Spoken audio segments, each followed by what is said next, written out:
people who lived in these hills. Brave the great warriors who confronted the foe to defend what is holy, to defend what is true. Our Lord on mankind did this duty bestow. Glad are our children who people these hills, glad in the vision their hearts understand what became of past struggles. Now the records are still, but courage still lingers, giving strength to the land.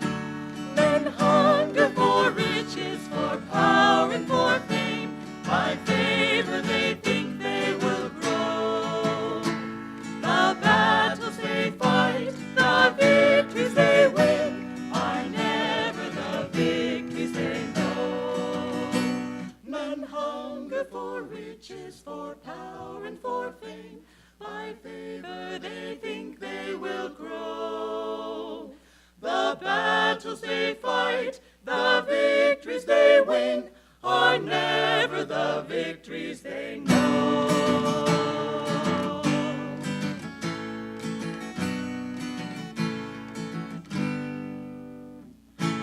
Brave were the people who lived in these hills.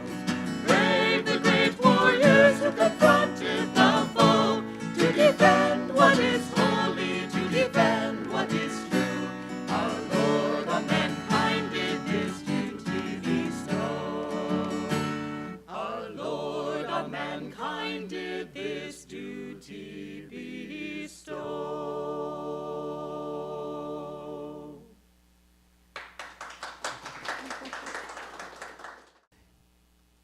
Let's face it, I don't see any kids here, although we're all children of God. So after some decades, whether we're in our 20s, 30s, 40s, and we won't go further than that, we have come to understand that this labyrinth of life, and truly it's that, this maze, is quite something. It really is a challenge to try to figure out how we're going to greet each morning with zest, how we're going to greet not only our own soul, but one another with that vision, knowing that we are spirit, we're children of God, and that this little play that we're involved in is simply a passing dream, lest we get involved, overly involved, as can be our habits. And then we find ourselves falling from that state of grace. And all day, every day, we find that that is the task, trying our very, very best to stay centered. Yogananda's most advanced woman disciple, Gyana Mata, shared something that's very, very important, and that was simply that we need to pray more to the Guru. Who is the Guru? The Guru is God. And the Guru, too, is those saints, Yogananda, Christ, Moses, Buddha, and there are many that have merged into him.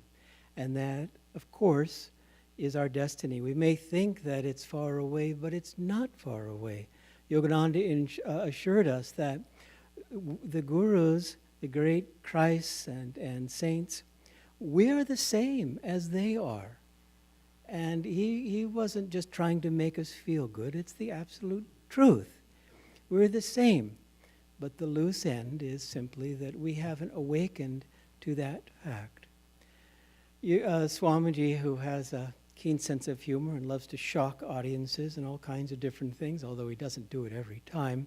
But this particular occasion he did. And someone asked him, he said, do you need a guru? And he says, oh, no, absolutely not. But if you want to find God, you do. I thought, where does he come up with this stuff?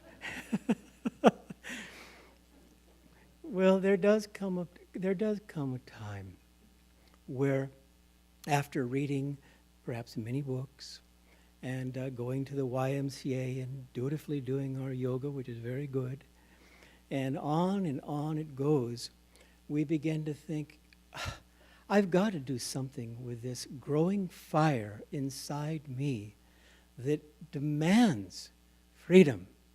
I've got to do something about this growing fire in me that demands to be omnipresent. I read about these things, I read about bliss, I read about divine love, and I will continue to read because these readings, of course, are inspiring for us. But I need, we tell ourselves, to experience these states. And when that yearning gets strong enough, then God comes to us in the form of a guru.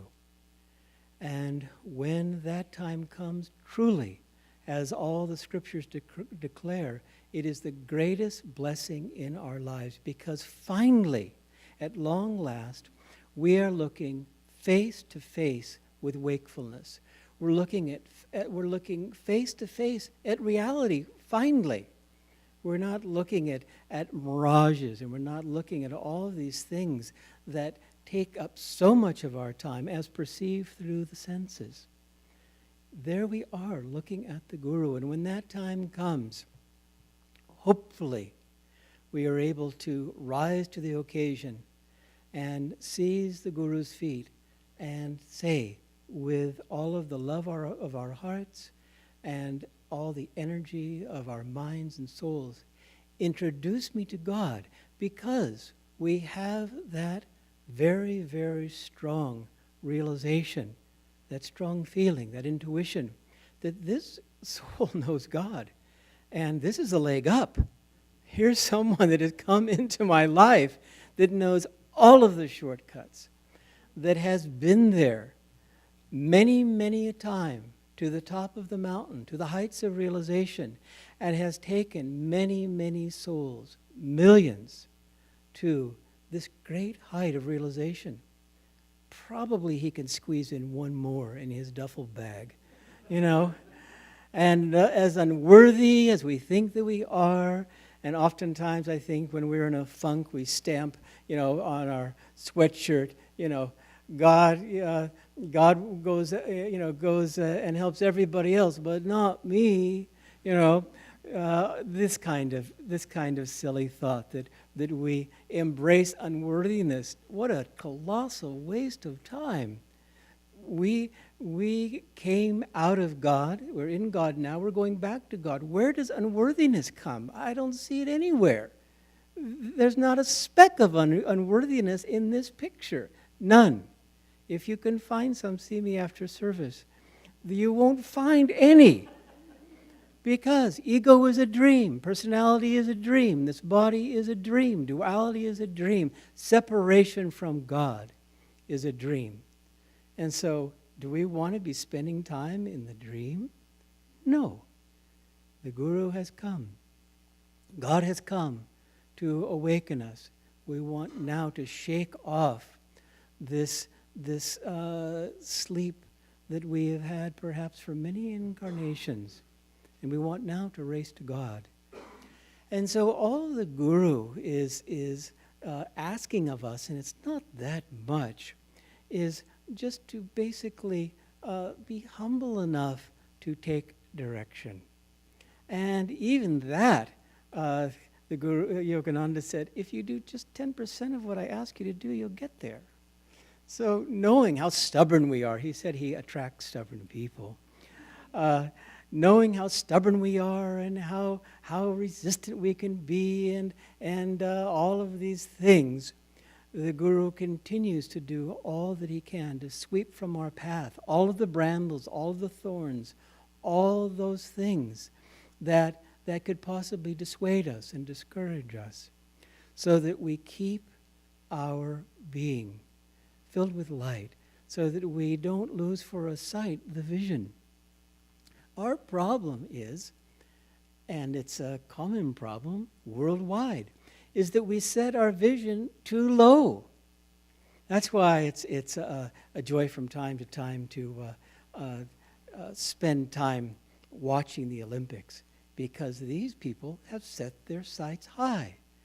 And of course, it's much higher when you're going after God. But nevertheless, there are wonderful examples. And how hard they have worked in order to attain just a berth on the team, not to mention going after the metal. And so we have these examples to remind us that self-effort draws grace.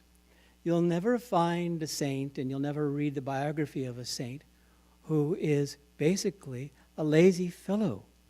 It's just not going to happen. There's no saint, and there never will be a saint who's just a bum and is negative and is always thinking about how horrible things are. It's just not going to happen. It just doesn't go with a saint. And nor is it a saint just because you help someone across the street, as Swami Kriyananda likes to tease. Some people think, oh, a saint is someone who would help a little old lady across the street. They are a saint. Well, they're working toward that, as we all are. But when we meditate on what a saint is, and as we spend time in our meditation communing with the great ones, there is no question about the spiritual power and grace that flows through them. And what is encouraging is that these souls, being merged with the infinite as they are, have so much surplus power and grace that they can take as many, truly it's that, they can take as many that want to come along back to God. 100 people are wanting to come, fine, jump aboard. 1,000, no problem. 1,000,000, great. Many millions, no problem. Think of that power.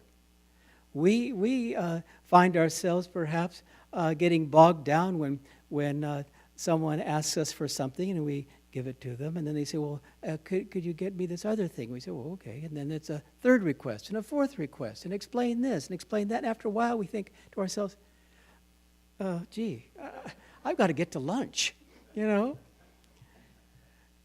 Where is our endurance? Where is our patience? It's why we have to harness our energies to the energies of the great ones. Yogananda said he would come 1 trillion times if necessary if one stray brother was left there by the wayside. One. Come back over and over and over again. That is a commitment of the ages.